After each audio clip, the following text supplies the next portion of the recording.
المستقيم صراط الذين أنعمت عليهم غير المغضوب عليهم ولا الضالين آمين.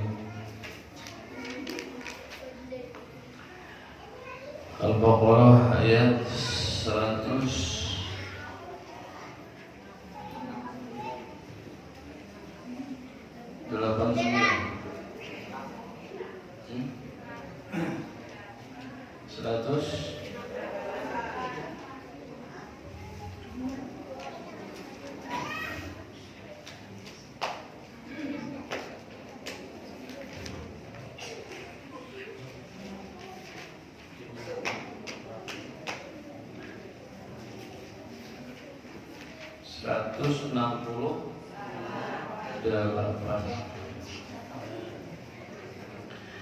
أعوذ بالله من الشيطان الرجيم. بسم الله الرحمن الرحيم. يا أيها الناس كلوا مما في الأرض حلالا طيبا ولا تتبعوا خطوات الشيطان إنه لكم عدو مبين. إنما يأمركم بالسوء والفحشاء وأن تقولوا على الله ما لا تعلمون. وإذا قيل لهم اتبعوا ما أنزل الله قالوا بل نتبع ما ألفينا عليه آباءنا أولو كان آباؤهم لا يعقلون شيئا ولا يهتدون. ومثل الذين كفروا كمثل الذي يدعك لما لا يسمع إلا دعاء ونداء صم بكم عمي فهم لا يعقلون. يا أيها الذين آمنوا كلوا من طيبات ما رزقناكم واشكروا لله إن كنتم إياه تعبدون. إنما حرم عليكم الميتة والدم ولحم الخنزير وما أهل به لغير الله ومن اضطر غير باغ ولا عاد فلا إثم عليه إن الله غفور رحيم. إن الذين يكتمون ما أنزل الله من الكتاب ويشترون به ثمنا قليلا أولئك ما يأكلون في بطونهم النار ولا يكلمهم الله يوم القيامة ولا يزكيهم ولهم عذاب أليم. أولئك الذين اشتروا الضلالة بالهدى والعذاب بالمغفرة فما أصبرهم على النار. ذلك بأن الله نزل الكتاب بالحق وإن الذين اختلفوا في الكتاب لفي شقاق بعيد. ليس البر أن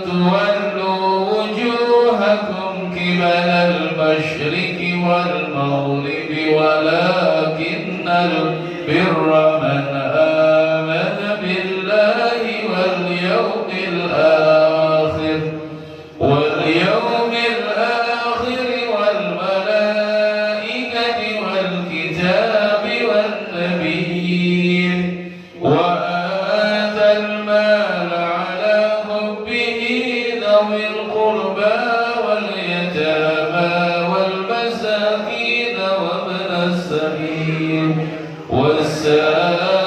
والسائلين وفي الرقاب وأقام الصلاة وآتى الزكاة والموفون بعهدهم إذا عاهدوا والصابرين في البأساء والضراء وحين البأس أولئك الذين صدقوا وأولئك هم المتقون يا أيها الذين آمنوا كتب عليكم القصاص في القتلى الحر بالحر والعبد بالعبد والأنثى بالأنثى فمن أوفي له من أخيه شيء فاتباع بالمعروف وأداء إليه بإحسان ذلك تخفيف من ربكم ورحمة فمن اعتدى بعد ذلك فله عذاب أليم ولكم في القصاص حياة يا أولي الألباب لعلكم تتقون كتب عليكم إذا حضر أحدكم الموت إن ترك خيرا الوصية للوالدين والأقربين بالمعروف حقا على المتقين فمن بدله بعدما سمعه فإنما إثمه على الذين يبدلونه إن الله سميع عليم فمن خاف من موص جنفا أو إثما فأصلح بينهم فلا إثم عليه إن الله غفور رحيم يا أيها الذين آمنوا كتب عليكم الصيام كما كتب على الذين من قبلكم لعلكم تتقون صدق الله العظيم اللهم اجعله لنا ونورا وهدى ورحمة اللهم ذكرنا منهما وعلمنا منهما جهلنا وارزقنا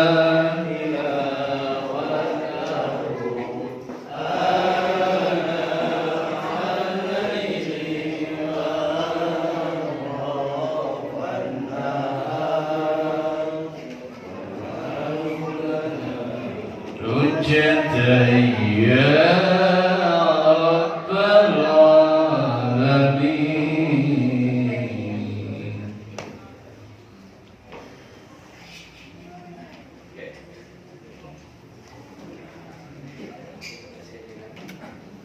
Bismillahirrahmanirrahim. Qala al-musannif rahimahullahu ta'ala wa nafa'ana bi ulumihi fid dharain. Kitab Mughasyafatul Qulub.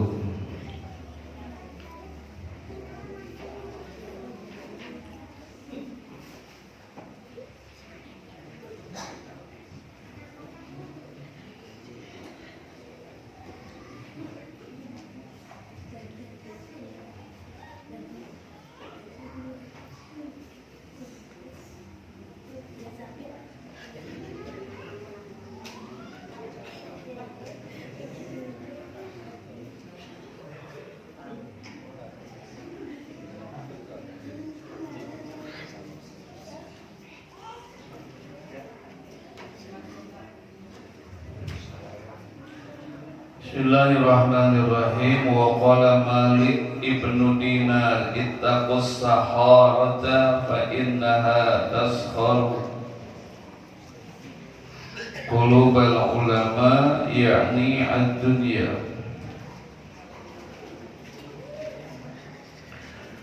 Wa qala Abu Sulaiman ad-Darani idza kanatil akhiratu fil qalbi ja'atid dunya tuzahimuha fa iza kanatid dunya fil qalbi lam tuzahimha al-akhiratu li'anna al-akhirata karimatun wa dunya laimatun. Wa qala dan berkata Malik bin Dinar,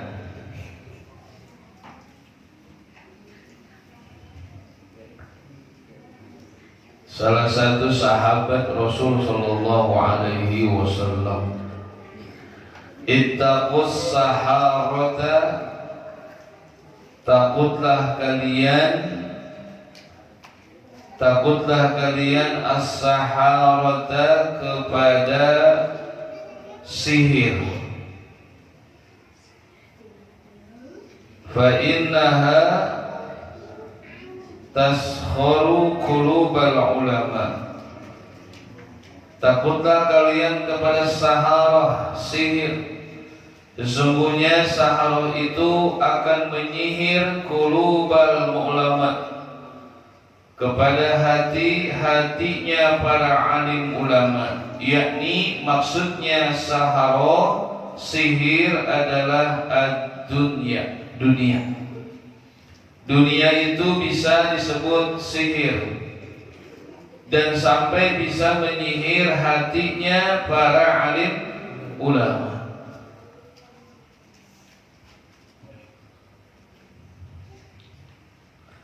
Sesuatu yang nampak kelihatan bagus tapi itu mencelakakan, tidak sesuai dengan kenyataan yang dilihat, itu sihir. Ya.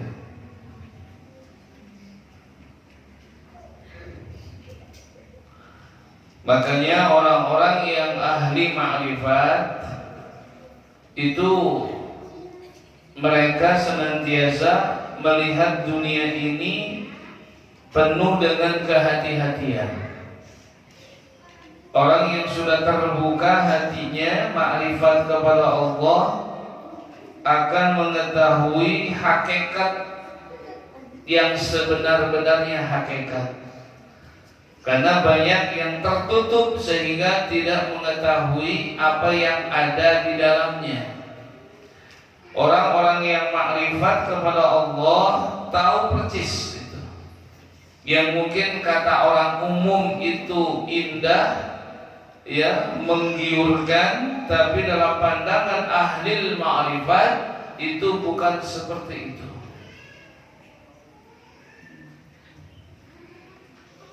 Kelihatannya seperti cahaya, padahal bukan cahaya, kegelapan. Dilihat sepertinya itu gelap, padahal itu cahaya. Jadi ahli makrifat itu tahu persis itu bagaimana hakikat dunia gitu. Tapi kebanyakan manusia belum mengetahui karena terhijab, tertutup, tidak bisa melihat hakikat yang sebenarnya.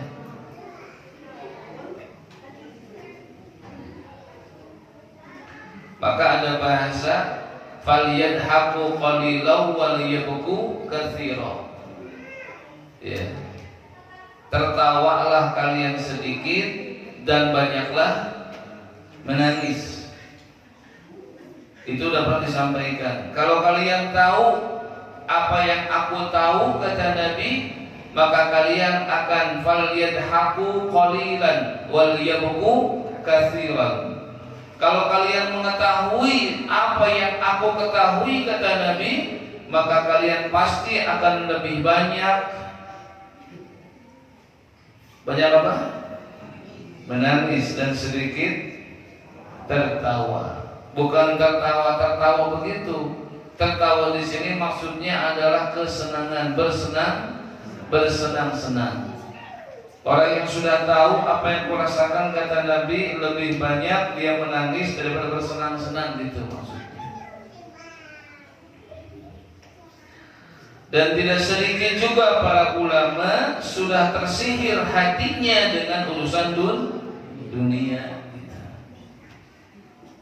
Banyak yang meninggalkan urusan dunia untuk mencapai, banyak yang meninggalkan akhirat untuk mencapai dunia. Sudah istiqomah, bergelut mengurus umat, bergelut untuk membawa umat kepada pintu ridha Allah Ta'ala, lalu dia tinggalkan jamaahnya, dia tinggalkan taklimnya, dia tinggalkan santrinya demi meraih jabatan, dengan harapan jabatan itu bisa memakmurkan dunia. Kebayang itu duit tiap bulan, kebayang itu rezekinya dari sana sini itu. Tapi dia tinggalkan istiqomah yang sekian tahun sudah dia bangun, ya, bangunan sudah bagus, sudah banyak taklimnya, tapi dia ingin mencari dunia, dia tinggalkan semuanya itu. Dan dia suruh orang lain untuk menggantikan dirinya, tetap berjalan pengajiannya, tapi dianya tidak di situ, malah lari ke bidang-bidang yang tidak sesuai dengan bidang sebelumnya. Itu sudah tersihir hatinya dengan dunia, ingin jabatan, ingin punya pangkat, ingin punya kedudukan, dan ingin punya fasilitas dan yang lainnya. Maka hati-hati, jangankan orang biasa, ulama juga banyak tersihir dengan keindahan dunia. Wa qala Abu Sulaiman Ad-Darani, berkata Abu Sulaiman Ad-Darani, Iza kanatil akhirah fil qalbi, iza kanat, apabila ada al akhiratu, akhirat, fil qalbi, dalam hatinya. Apabila akhirat sudah ada di dalam hatinya,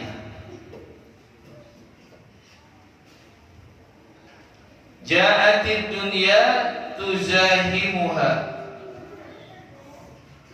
maka datang dunia dengan tuzahim, muzdahim, itu bersesak-sesak, itu padat, itu dunia itu. Bila sudah datang akhirat ke dalam hatinya, maka dunia akan datang berdesak-desakan.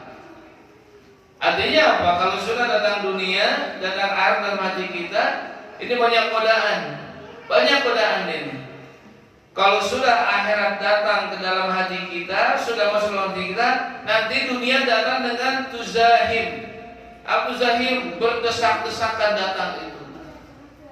Makanya orang jarang istiqomah, nggak kuat istiqomah karena dia sudah di hatinya akhirat, nanti dunia datang berdesak-desakan untuk masuk ke dalam hatinya agar akhirat itu menjauh dari hatinya. Seperti itu. Ya. Makanya godaan ketika orang sudah cinta akhirat, hatinya senang dengan akhirat, gitu. Kanatil akhirah fil qalbi, ja'atid dunya tuzahimuha, maka nanti dunia datang dengan berdesak-desakan. Artinya apa gini? Kalau orang sudah di hatinya cinta dunia, cinta akhirat nanti, maka dunia datang berbondong-bondong, berdesak-desakan kepada dia. Itu. Jadi ada istilah bahasa, kalau akhirat dicari, ya, nanam padi, rumput akan ikut. Nanti kalau hatinya sudah cinta akhirat, ini dunia datang dengan sendirinya, dengan tuzahim, dengan berdesak-desakan, kepengen dia juga. Tapi sebaliknya gitu. Kalau hatinya cinta dunia, akhirat nggak datang berdesak-desakan kayak dunia gitu. Jadi dunia kepengen dideketin. Ketika hati seseorang sudah cinta akhirat, maka dunia akan datang berbondong-bondong. Kayak begini nih. Ada seorang ulama itu ya. Dia sudah menjauhi urusan keramaian dunia. Dia tinggal di tempat yang tinggi itu, yang susah dijangkau oleh kebanyakan orang. Dia ingin hatinya full untuk akhirat, cinta akhirat. Dia tinggalkan tuh harta benda semuanya. Dia fokus untuk akhirat saja. Di tempat yang tinggi. Apa yang terjadi? Bukannya dunia menjauh dia, sekalipun dia meninggalkan dunia, meninggalkan level keramaian, tempat yang tinggi, orang-orang dunia nyamperkeun, berdatangan tuh ke atas tuh. Itu yang tadinya dia dengan dunia akhirat itu menjauh, tapi saat dia mendekat kepada akhirat, cinta akhirat, itu dunia pada datang semuanya, berbondong-bondong datang ke tempat yang sangat tinggi itu. Coba kalau kita lihat sekarang ya, para wali Allah Subhanahu wa taala yang tinggal di gunung-gunung. Ya di gunung mana? Gunung Muria lah. Ya kan? Di Gunung Santri. Kemarin tuh enggak ngajak. Coba kita lihat. Kita di sini datang ke sana. Padahal dia ingin fokus untuk mencintai akhirat di sana, diam di sana. Tapi apa yang terjadi? Orang yang dari manapun juga, sekalipun tinggi tempatnya, dikejar aja ke sana. Coba bayangkan coba. Padahal kalau kita tahu bagaimana sih gunung itu kan sepi. Dulu bagaimana? Itu bukan waktu 200 tahun yang lalu itu. Tapi orang pada datang ke sana semuanya. Maka saya katakan, kalau orang iza kanatil akhirah fil qalbi ja'atid dunya tuzahimuha. Kalau sudah akhirat ya, cinta akhirat, maka dunia bakal datang berbondong-bondong dengan berdesak-desakan, pengen ke kita. Tapi kalau kita mencintai akhirat, mencintai dunia, akhirat nggak akan datang berbondong-bondong kepada kita, malah menjauh nantinya itu. Maka itu ulama, sekalipun tempatnya itu jauh dari keramaian, tapi terjadi untuk memberikan kenyamanan, kemudahan turun naik, maka disediakan oleh pengusaha satu helikopter. Bayangkan, satu helikopter disediakan di atas agar ini ulama bisa turun dengan nyaman dan enak. Bayangkan, dulu nggak seperti ini, nggak ada tuh helikopter datang ke dia. Orang pada datang ketika dia ingin cinta akhirat, masya Allah itu. Orang pada datang berbondong-bondong. Dulu kalau Gunung Muria pakai motor enak, sekarang bayar, ya kan? Bayar berapa itu? 10.000. Dulu gimana tuh Gunung Muria tuh? Jalan kaki melebihi tingginya Gunung Santri itu. Tapi orang mau aja datang ke sana itu. Yang jualan di sana, ya kan? Yang ibadah mau ke atas, nyamperin itu. Sampai sekarang, berarti orang ini sudah betul-betul cinta kepada akhirat. Semua orang pada datang, nggak ada yang enggak itu. So kita lihat, di mana sih wali-wali Allah tinggal? Kita lihat sekarang tempat-tempat yang tinggi. Si Abdul Muhyi Pamijahan tinggi. Di saat tinggi terpencil, nyumput, tapi orang pada datang berdesak-desakan. Bayangkan, seperti itu. Kalau orang sudah dibukakan cinta akhirat, dunia bakal datang berbondong-bondong. Ya, tunduk kepada dia itu, ingin dideketin. Tapi kalau dunia kita deketin, kita cinta akhirat, nggak sama deketin berbondong, enggak, malah akan menjauh itu akhirat itu. Itu bedanya. Ya.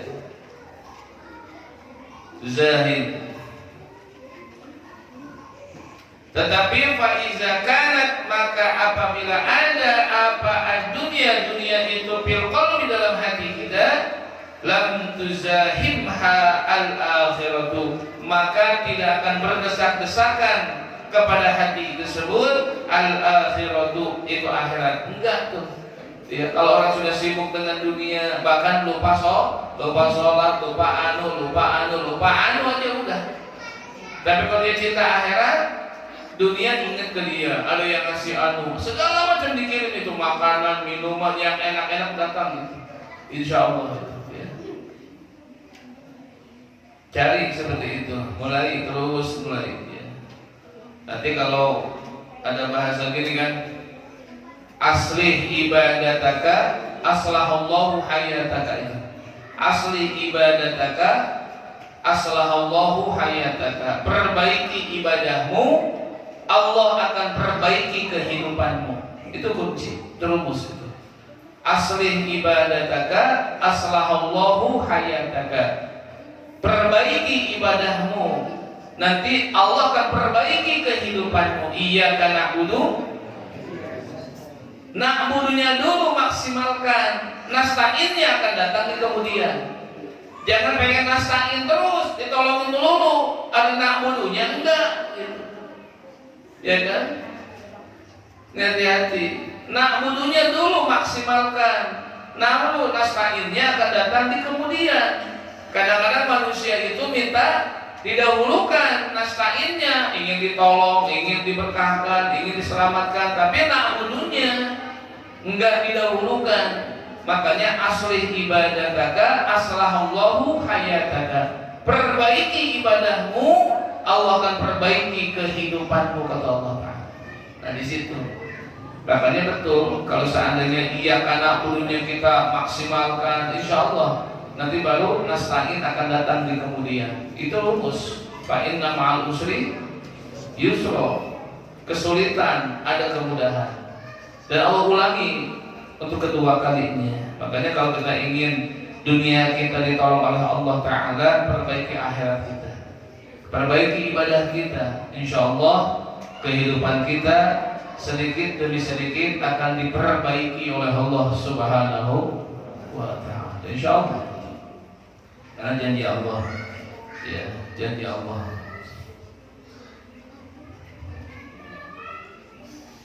Atau dalam hadis qudsi yang lain, ya, Aunullah 'alal 'abdi ma damatal 'abdu fi 'auni akhihi. Pertolongan Allah akan datang kepada hambanya selama hamba itu selalu berada menolong orang lain. Kita ingin Allah tolong dulu saudara kita. Ya. Aunullah 'alal 'abdi ma damal 'abdu fi 'auni akhihi. Pertolongan Allah akan tiba bila hamba tersebut menolong hamba yang lainnya gitu. Ya insyaallah.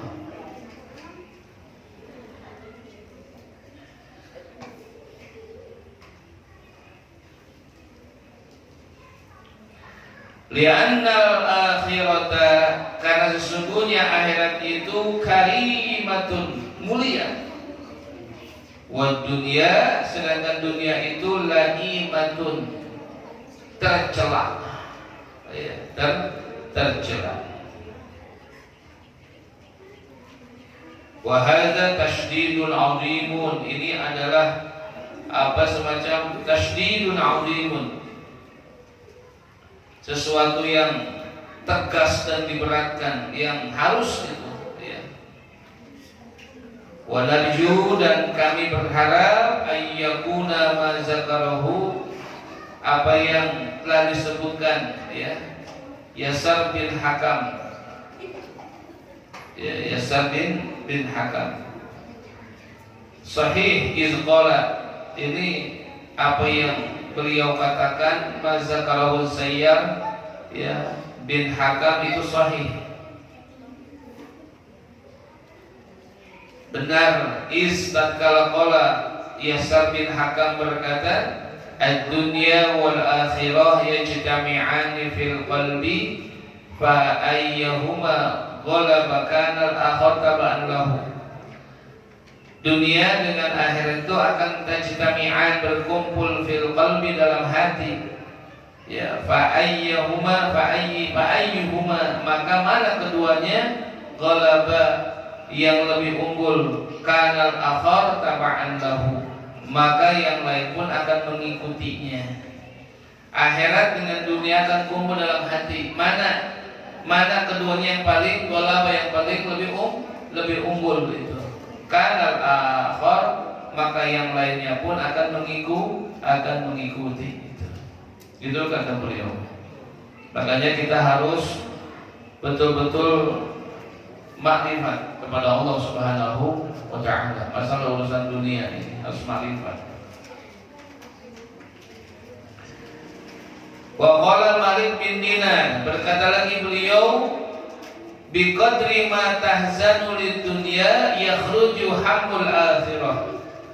Biqadri, dengan sekedar apa yang engkau sedih tentang urusan dunia, sekedar apa yang kau sedihkan tentang urusan dunia, ya, yakhruju hammul akhirah min qalbika, maka akan keluar hammul akhirah, semangat akhirat, ya, hammun himmah, kesungguhan, keinginan akhirat, min qalbika, dari hatimu.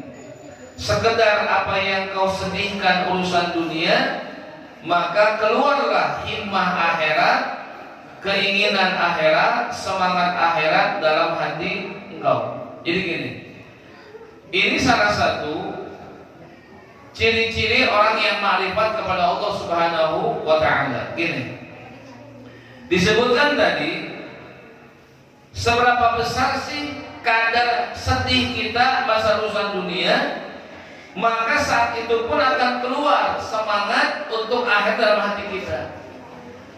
Maka orang-orang yang ma'rifat, cirinya diantaranya adalah wa yafrahu min kulli khair wa yahzanu ala ma fatahu. Di antaranya orang yang ma'rifat itu adalah orang-orang yang bergembira, mendapatkan kegembiraan bila dia sudah melakukan kebaikan, dan dia akan sedih bila tertinggal, hilang, lenyap tentang urusan akhiratnya. Jadi gini, jadi kalau masalah dia sudah melakukan satu kebaikan, itu gembiranya luar biasa, senang banget itu. Jadi nggak ada satu kegembiraan yang dia rasakan selain dia sudah bisa melakukan kebaikan, senangnya luar biasa itu. Tapi sedihnya luar biasa apabila ada poin-poin kebaikan akhirat dia pun luput, itu nggak kerjain, itu sedihnya luar biasa. Nih kalau kita ukuran sedihnya dengan senangnya urusan apa nih kira-kira? Ya, habis sholat biasa-biasa aja atau senang banget? Biasa ya. Kadar senangnya sama nggak sih kalau dapat arisan sekian juta gitu? Dapat arisan 10 juta, senang? Senang bu? Senang banget. Terus habis sholat, senangnya sama kayak gitu? Enggak. Padahal orang-orang yang sudah ma'rifat itu lebih senang tadi itu. Alhamdulillah gitu kan. Kayak udah dapat milik gede gitu kan. Jadi sebelah itu aja senangnya itu, sebelah masalah kebaikan, masalah ibadah. Udah baca Quran, senangnya kayak dapat nikmat paling banyak, kayak dapat sesuatu yang paling berharga, rasa cinta senangnya. Ya, tapi kalau sedihnya juga dari bab-bab kehilangan amal. Aduh, tadi malam gak tahajud, sedih. Begitu bangun jam 6, sedih gitu. Nah bagus tuh sedih gitu. Gitu nggak kira-kira? Nih kalau bangun subuh jam 6 sedih atau gitu saja? Merasa bersalah nggak tuh? Atau biasa-biasa aja? Nah kalau nggak ada apa-apa itu belum kenal Allah itu. Ya, subuh kesiangan ya biasa weh. Zuhur jam 2 cuek. Asar mepet ke maghrib ya biasa aja. Isa habis si Andin ya cuek aja. Jadi nggak ada kesedihan, peluang akhirat dia hilang, dia luput, nggak sedih. Itu belum ma'rifat. Justru ahli ma'rifat sedih itu. Sehari nggak baca Quran sedih, sehari nggak baca sholawat sedih, sehari nggak ngaji sedih aja bawaannya itu. Itu baru cakep tuh. Makanya kalau ada orang dia sedihnya urusan dunia, ya masalah dunia urusannya sedih terus lah, maka akan keluar nih himmah atau semangat akhirat di hati gitu. Makanya kalau ada orang kenapa kok untuk akhirat nggak nyetrum gitu, kok masalah akhirat biasa-biasa aja, bisa jadi orang ini terlalu sedih urusan dunia. Nih kalau orang sedih dinampak urusan dunia ya udah, nanti semangat akhiratnya itu akan keluar, itu nggak masuk gitu, nggak ada. Selanjutnya wa bi qadri ma tahzanul akhirah yakhruju hammul akhirah. Maka dengan sekedar apa yang kau sedihkan tentang akhirat, yakhruju, maka akan keluar juga hammud dunya, semangat dunia, min qalbika, dari hatimu. Jadi kalau sudah sedih urusan masalah akhirat gitu ya, sholat kesiangan, dia belum baca Al-Quran, sedih, nanti akan keluar apa? Semangat mencari dunia, udah hilang tuh nanti itu. Jadi rasanya dunia itu berkurang nanti kalau dia menyedihkan tentang urusan akhirat itu. Secara otomatis orang yang senantiasa sedih tentang urusan akhirat akan keluar nanti semangat mencari dunia, kurang mati di hatinya, kurang.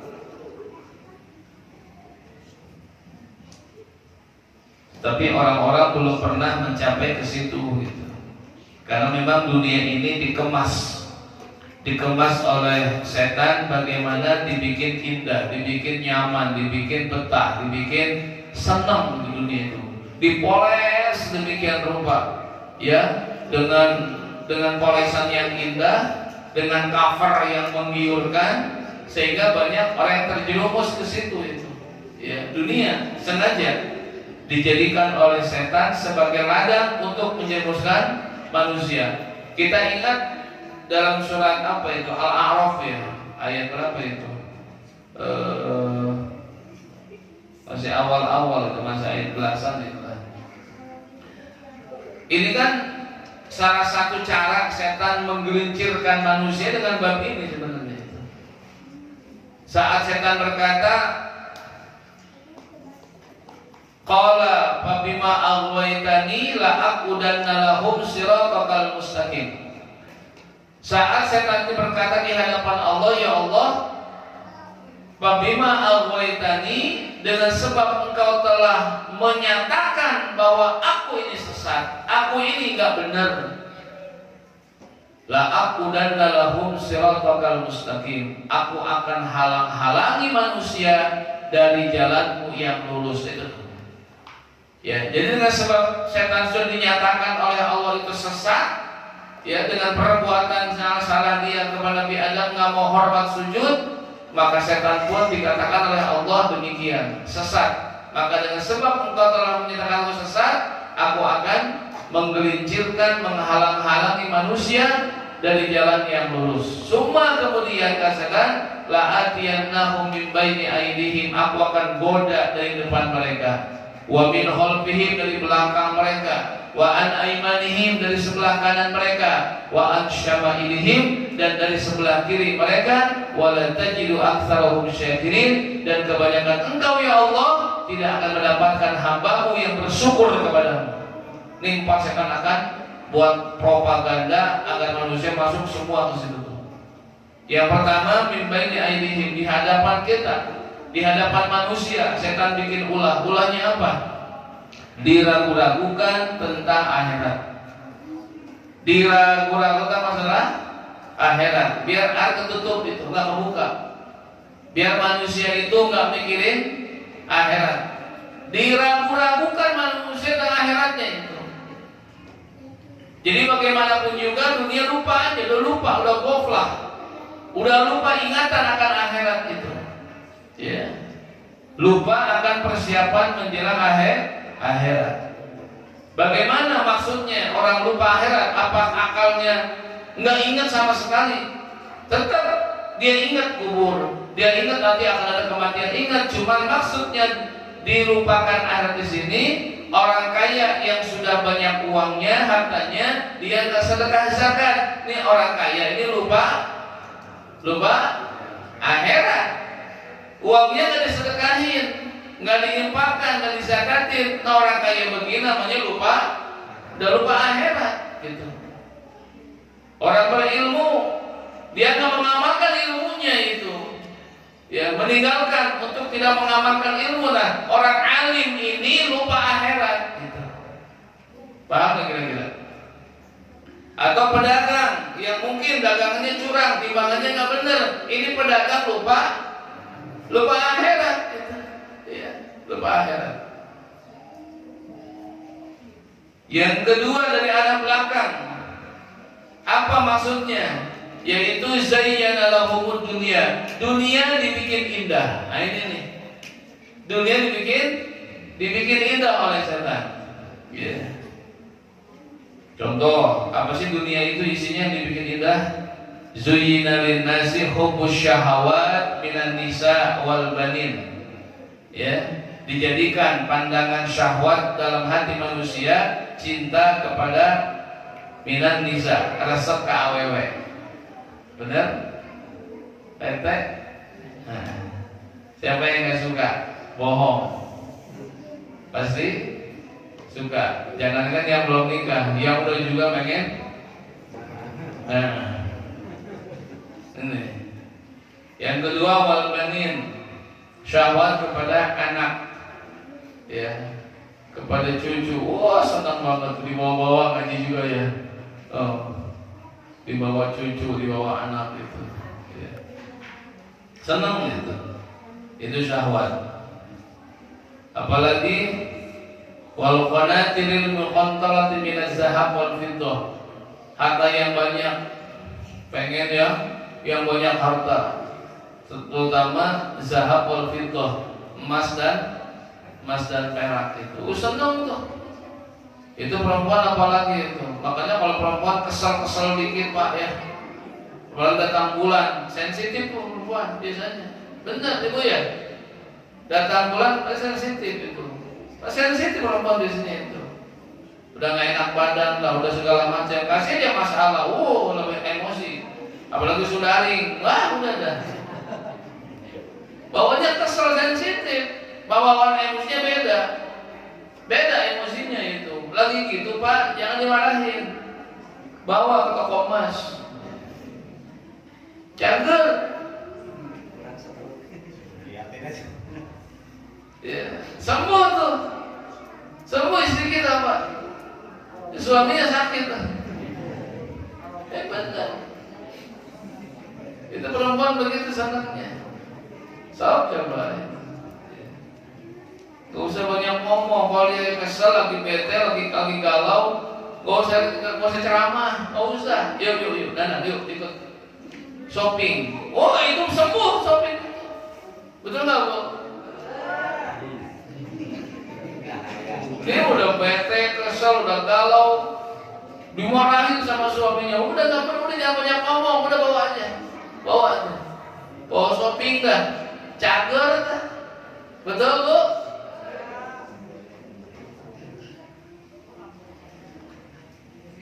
Minaz zahab wal fiddah, senang perhiasan emas, perak, senang perempuan itu dunia. Ya, laki-laki boleh pakai perak, jangan pakai emas. Tapi kalau emas itu boleh, tapi dipegang aja, simpan aja udah. Ya, simpan. Laki-laki boleh beli emas nggak apa-apa, karena emas itu kalau dijual lagi kan jadi mahal itu. Beli emas, dapat duit beli emas itu. Nanti kalau kepepet daripada dibeli tanah, ini ya laku cuman lama dengan emas itu perhiasan. Jadi niatin untuk kemudahan susah nanti ada butuh biaya mendesak, jual gitu.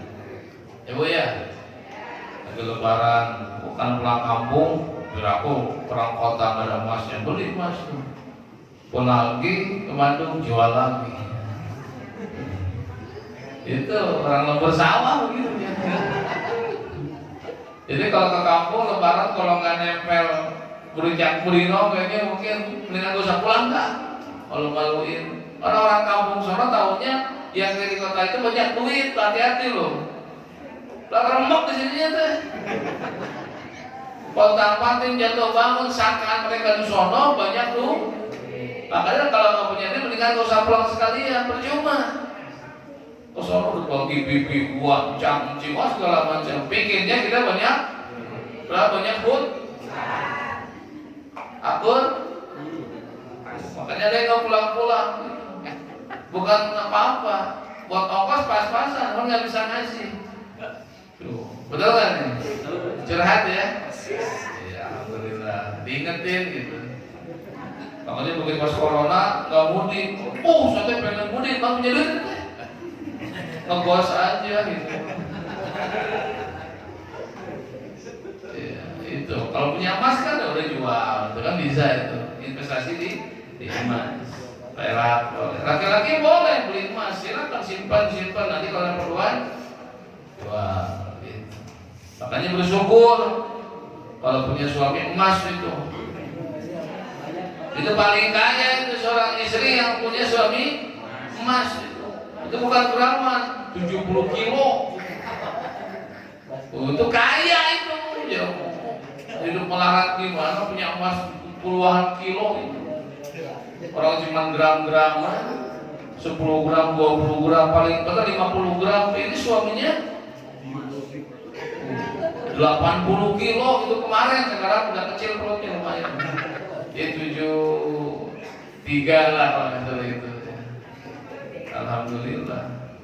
Dan Mas Tony, Mas Egi, Mas Pur itu bersyukur itu, jangan mengeluh tuh istrinya tuh. Kalau nggak punya duit jual aja udah pas.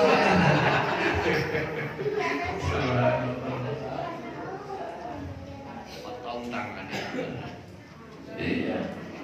Makanya kalau orang-orang mau Jawa kan, ini masuk banyak itu kan. Makanya suka berantem sama orang Madura itu. Madura makan giginya. Ya. Gini. Ya. Kalau beli juga kan gitu orang Jawa mah. Piu bah, gitu kan. Kata yang mau Madura, yang mana?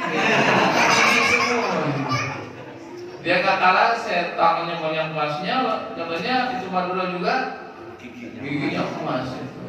Makanya orang berusaha pengen kayak emas kuning gitu.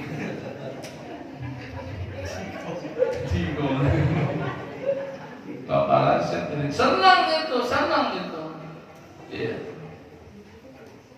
Karena memang salah satu yang bisa menyehatkan badan seorang perempuan itu dibalut dengan emas, itu menyehatkan badannya, bikin sehat badan itu. Laki-laki nggak boleh bikin sakit badan. Ibu-ibu tuh kalau pakai kalung, cincinnya banyak, gelangnya penuh, gelang kaki juga ada, itu balutan emas itu akan menyehatkan tubuhnya. Ini bukan cerita, ini benar. Jadi ada historis emas itu kalau pakai perempuan bikin tenang badannya, bikin tentram jiwanya. Betul nggak Bu?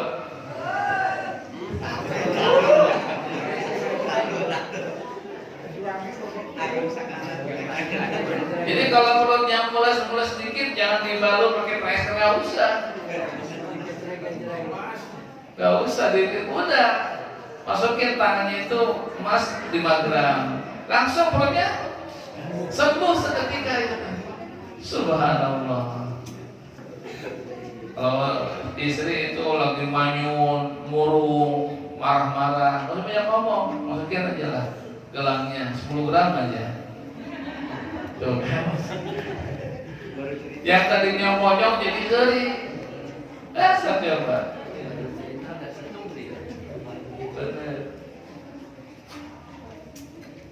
Emas, perak, itu dunia, itu kekayaan dunia. Wal khairil musawwamah. Yang keempat adalah kuda-kuda yang tegap dan tegap itu. Kalau sekarang kendaraan, itu orang dimanjakan, senang dimanjakan dengan kendaraan. Kalau zaman Rasulullah itu apa? Kendaraan itu kuda yang tegap, khail al musawwamah, kuda yang tegap gitu. Kayak kuda Australia. Kalau sekarang mau mobil lah, yang bagus-bagus itu, Pansa, itu. Yang bagus-bagus, yang dimanjakan dengan kendaraan. Senang itu, ada orang koleksi mobil, dipakai enggak itu, lapin doang. Ada itu, cuma senang punya koleksi apa? Syahwat, pengen punya kendaraan. Karena cuma satu, garasinya ya atuh aja, nggak banyak itu. Ya. Tapi kalau rumahnya lo nggak kepikiran, di daerah koleksi mobil ini, koleksi doang, panasin, lapin, udah tutup lagi, diliatin, udah selfie, udah gitu. Bikin SW. Besoknya gitu lagi, panasin lagi, lap. Ada yang dipakai enggak itu? Dipakai enggak? Kenapa nggak dipakai? Kenapa? Tidak bisa. Karena ada orang yang punya mobil nggak bisa nyupir, supirnya lagi pulang kampung ke Lampung. Ya diam aja mobil tuh, ngapain juga. Ada yang senang koleksi aja itu. Ada. Koleksi doang dipakai kagak. Orang minjem juga nggak boleh. Syahwat itu teh. Lah kalau punya mobil 4, 5, 6 juga kan nggak dipakai di jalan 4-4-nya kan. Dijejerin enggak juga, atu-atu dipakai juga. Apalagi wal an'am wal hars, syahwat an'am, binatang ternak itu. Ada orang berani beli ikan arwana itu jutaan, puluhan juta berani. Akuariumnya dari Galuh Bangkong sampai ke Epos itu. Akuariumnya panjang banget itu. Iya, saking orang kalau sudah hobi senang, nggak bicara rupiah mahal atau enggaknya, udah senang gitu. An'am, orang bisa berani bayar beli ikan arwana, ikan apa itu? Ikan lohan segala macam, berani itu. Berapa ini? 40 juta. Langsung. Tapi daftar umroh haji mahal. Iya, benar sob, coba. Beli ya. Koleksi binatang. Ikan tuh, atu-atunya arwana tuh, panjangnya kalau nggak salah hampir 14 meter itu. Cebowong lah gitu. Ikan arwana sampai 1 meter ada itu. Berpanjang itu. Berani beli itu. Kenapa? Orang itu syahwatnya kepada binatang ternak. Ada yang miara ikan. Ada yang apalagi burung itu. Puluhan juta berani itu. Puluhan juta berani itu orang kontes burung segala macam. Sampai lupa sholat. Betul nggak kira-kira? Sampai dijudiin itu. Senang dengan binatang. Ada yang mancing, terus ada senang dengan mancing. Lupa tuh ngopi, lupa istrinya, lupa makan, lupa pulang itu. Ya. Sampai ke situ. Ada yang lagi yang senang ikan cupang. Diadu aja ikan cupang tuh. Ya, ngabisin waktu tuh. Ya. Ada lagi yang senang jangkrik gitu. Jangkrik itu. Emang orang yang senang itu syahwatnya itu. Dan macam-macam. Lagi yang burung itu. Burung merpati, japati. Bawa dulu ke sono yang jauh. Ya kan? Lempar kemana? Masukin kotak tuh. Itu kalau masuk dari atas itu berhasil. Kalau masuk dari samping itu kalah. Pernah lihat nggak orang bawa japati? Lepasin kemana tuh? Ada kotak di sana. Kotak bambu 4, Kalau dari atas, bagus tuh. Ngerti deh itu. Kalau dari samping enggak. Itu. Ada yang senang begitu itu, berani itu. Binatang-binatang begitu, macam-macam. Ya, sampai berani mengeluarkan sekian juta untuk binatang yang disenanginya itu. Senang ada binatang-binatang begitu. Wal hars, ada juga perkebunan sawah, itu tuh syahwat. Punya sawah ini, sawah di sana, punya kebun di sana, kebun di sini, banyak itu hartanya itu. Meninggal juga nggak dinikmati. Ya. Itu syahwat, syahwat dunia itu. Ya. Makanya setan bagaimana caranya? Ini bagian belakang dibikin indah. Dunia dibikin indah. Apa yang dia cari, lupa akhirat, lupa sholat, lupa puasa. Maka banyak orang yang cari dunia dibikin indah. Capek banget gitu. Ya, tapi memang demikian adanya. Ya, tapi untuk urusan akhirat nggak ingat, urusan dunia, luar biasa. Kalau masih kuat juga sebelah kanan, wa an aimanihim min qibali hasanatihim bata'ahum anha. dari sebelah kanan masalah kebaikan dibikin lambat gitu. Dibikin lambat, dibikin lama, entar, ya bentar lagi, nanti, itu kerjaannya tuh. Maka sekarang bagaimana ini kebaikan supaya dia lambat gitu ngerjainnya.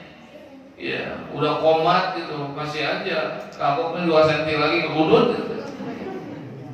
Kagok gitu nih, kagok nih. Jadi bagaimana kebaikan dibikin lambat, dibikin nanti, bentar, sekedar, kagok, itu begitu.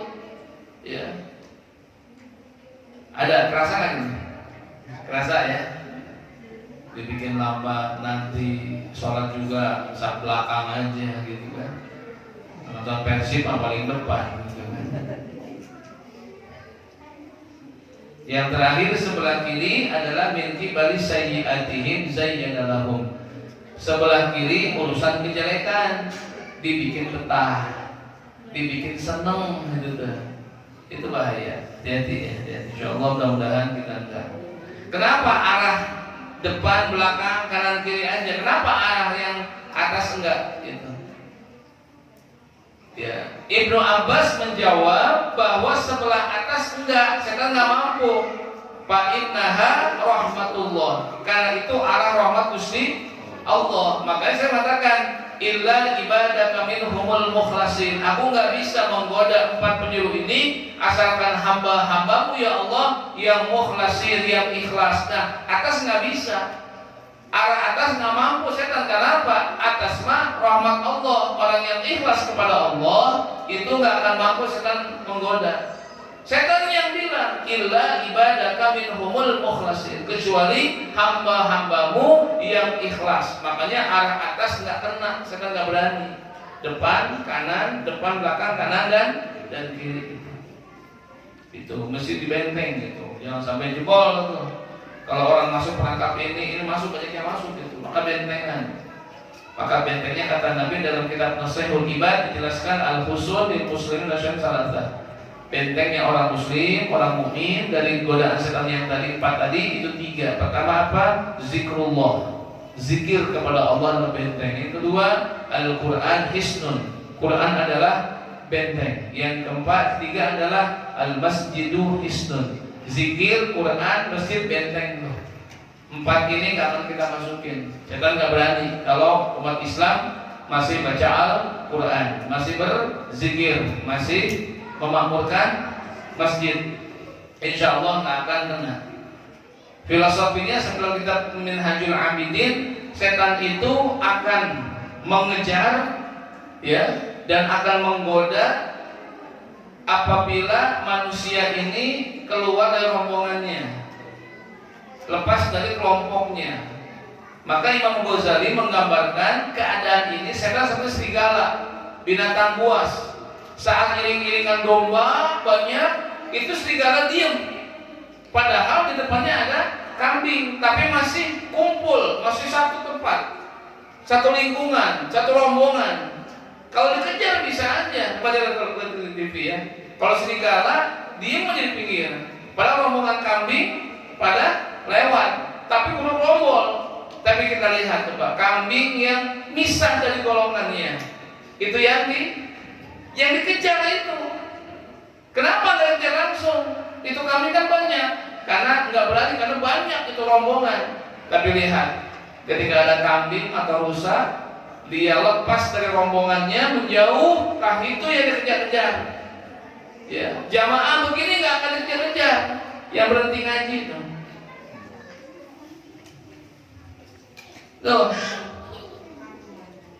yang dikejar itu tuh, yang lepas dari kelompoknya, keluar aja udah misalnya dari kelompoknya, itu menghuni udah kujur itu. Iya benar, itu filosofinya, nggak bohong itu betul. Serigala itu akan mengejar, ya, domba atau rusa yang bisa dari rombongan. Padahal kalau lagi kumpul rombongan jalan, itu serigala diam aja. Di depannya udah mau lewat, karena masih bergerombol, dia nggak berani. Bayangkan, udah aja terekam, nggak berani itu. So kita lihat, betul kira-kira. Tapi ada rusa bisa, kambing bisa, rusa sendirian, itu yang dikejar-kejar tuh. Sama setan pun begitu kata Imam Ghazali. Dia akan mengejar orang-orang yang lepas dari kelompoknya, lepas dari lingkungannya itu. Maka jangan berhenti ngaji. Bisi udah Bu. Juri. Cek Imam Ghazali, Imam Samudra, Imam Ghazali. Hati-hati. Insyaallah mudah-mudahan enggak semua ya. Jangan lepas dari pengajian dari berjamaah. Berhenti berjamaah ya sudah, udah bujulik gitu deh. Berhenti mengaji pasti ada masalah. Berhenti berjamaah pasti ada masalah. Sok percaya sekolah dah. Ketika berkerumun ke sekolah sama. Lepas aja dia bolos, udah beda nilainya tadi itu.